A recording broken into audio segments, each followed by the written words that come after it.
if you've already watched our videos on how to make your jumping jack tent trailer pop up easily, and you still feel like it's not working properly, or you know one of your shocks is damaged or bent, I'm going to show you how to replace that at this time. Each shock comes with a retaining clip on each end to keep it in place. Those retaining clips do need to come off first.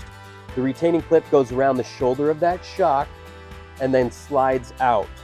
So that is on either end of that shock. And again, those do need to be removed before that shock will come off of the ball joints provided.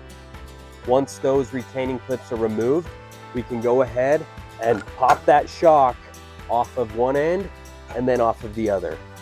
Once that is removed, your new shock should not be able to be compressed by hand at all.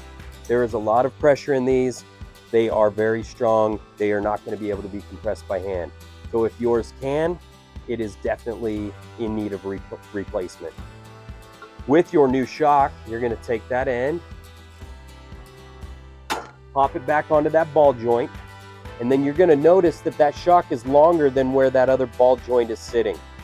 Without a tool to be able to compress these shocks, the only way to get that other ball joint on is to give the top of your tent some pressure to bring that ball joint out to line up with the actual shock itself.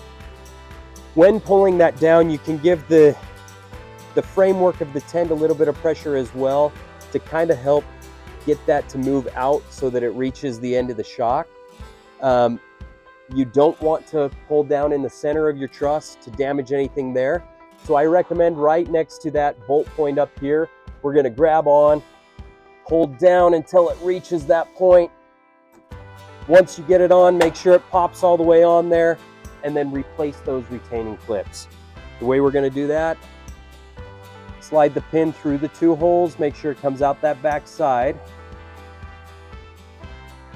and clip the retaining clip around the shoulder of the shock.